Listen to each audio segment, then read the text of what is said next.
Bill not only remembered this encounter, he remembered having been taken on board almost a dozen times throughout his life. Intensely curious about his secret life, Bill continued the hypnosis sessions. He discovered he had been taken since age 5. As a young boy, I don't want to go with them. The incredible onboard UFO encounter of William and Peggy Foster by Preston Dennett at 11 p.m. on the night of November 16, 1996. William Bill Foster, his wife Peggy, both age 55, and 2 friends drove northbound along Highway 601 near Yadkinville, North Carolina. Ahead of them, a strange light appeared ahead of them over the highway. It looked like a large plane was going to land on the highway. As they drove closer, they saw it was a massive black triangular-shaped craft. Moments later, it hovered in perfect silence less than 50 feet overhead. The next few minutes, all 4 of them watched the craft in astonishment. When it slowly glided off to the left and disappeared into the distance, they all realized that they had seen a UFO. Driving home, Bill and Peggy were puzzled to see that the clock read 2 a.m. A drive that should have taken no more than 2 hours somehow took 4. They were missing 2 hours of time. At the time, they didn't think much about it and just continued on with their lives. But a few years later, a relative asked Bill and Peggy to share their UFO story. Only then did they realize that they could not account for the missing 2 hours. Bill began researching the subject and soon discovered what the missing time might mean.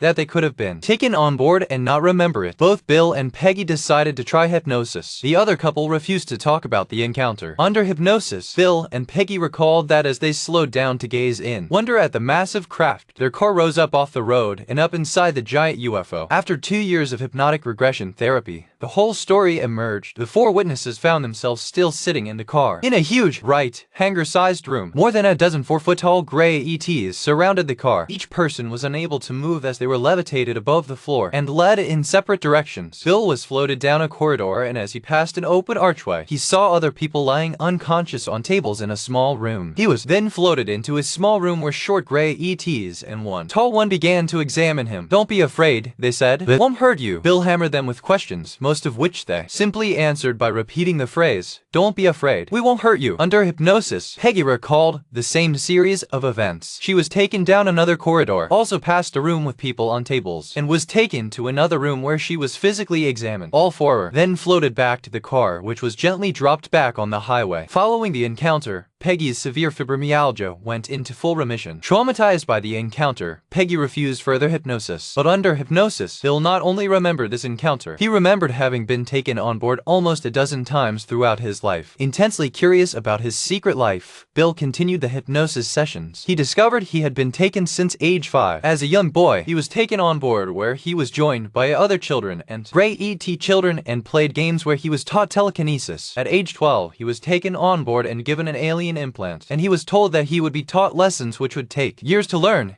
and that when he finally grasped them, he would be taken by the Greys to live with them permanently. In exchange, he would be given information, and his lifespan would be more than doubled. The ETs were puzzled by Bill's intense fear during his encounters, and were also surprised that he was unable to remember them consciously. The onboard experiences continued through adolescence and adulthood. There were 3 types of encounters: a long examination, a short examination, and informational sessions during which Bill was given volumes of information. Finally, after one informational session, Bill finally grasped the lessons and learned the answer to why he was being taken. It was an answer which both amazed and shocked him. Apparently, the ETs were interested in his emotions and in his ability to sense and feel things, and wanted to use the information to assist in their attempts to teach other people. While Bill's early encounters were very frightening, he ultimately began to feel a closeness to the Greys, like they were his second family. At the same time, however, he felt a sense of violation and was frightened about the approaching date when he was supposed to go live with them on a permanent basis. Meanwhile, Bill's encounters continued. In 2006, Bill and Peggy, alone with their hypnotherapist Nadine Wheeler, wrote the book, The Black Triangle Abduction, about their 1996 encounter and Bill's lifelong experiences with extraterrestrials. At the end of this video, you can listen to a first-hand interview where Bill Foster shares his experience. In his own words, "I don't want to go with them. The incredible onboard UFO encounter of William and Peggy Foster."